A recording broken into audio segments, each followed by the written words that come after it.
Volám sa Barborka, ako som hovorila v prvom videu, budem zhrňať všetky osobnosti alebo tie, čo sú tu tak najčastejšie. Takže najčastejšie tu je Mimi, je to malé dieťa, má 3 roky, je to malé blondiace dievčatko s modrými očami, má rada ružovú, má rada mazlenie, má rada plišákov, má rada pozornosť. Potom tu je Amálka, ktorá je 28 cm veľa, ktorá má autizmus.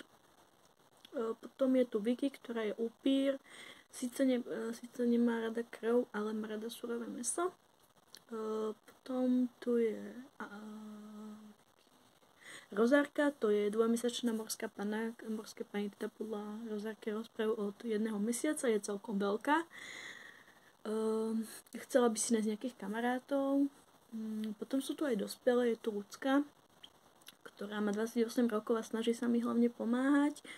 Je to aj pre ochranu, je to aj pre pomoc.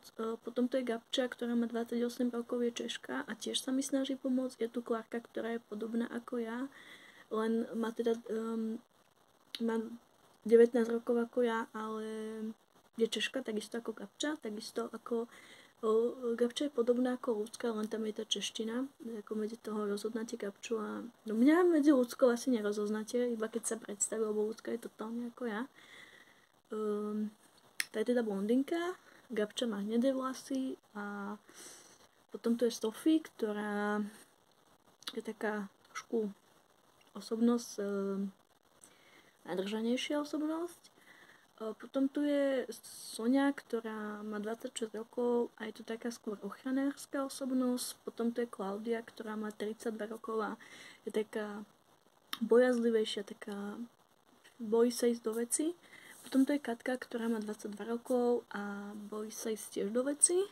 A potom sú tu aj mužské osobnosti, je tu Gabriel, ktorý má 32 rokov a snaží sa to tu chrániť, snaží sa mi pomáhať. Potom tu je Robert, ktorý má 28 a tiež sa mi snaží pomáhať. Potom tu je Tom, ktorý sú tu 2 atomovia, jeden zlý, jeden dobrý. Je tu jeden, ktorý vyzerá ako čert, má 30 rokov a proste počkajte, pomýlila som sa. Gabriel má 30 a Tom má 32, prepáčte.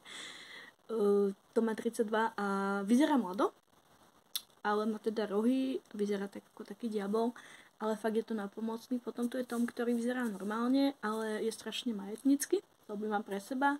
Potom tu je Marko, ktorý je takisto ako, mám kamaráda, ktorý sa volá Marko a veľmi mi pomáha, tak táto osobnosť vznikla v podstate podľa neho. Nevyzerá úplne ako on, ale má jeho vlastnosti, tú pomoc, tú nápomocnosť, to vysvetľovanie a toto všetko.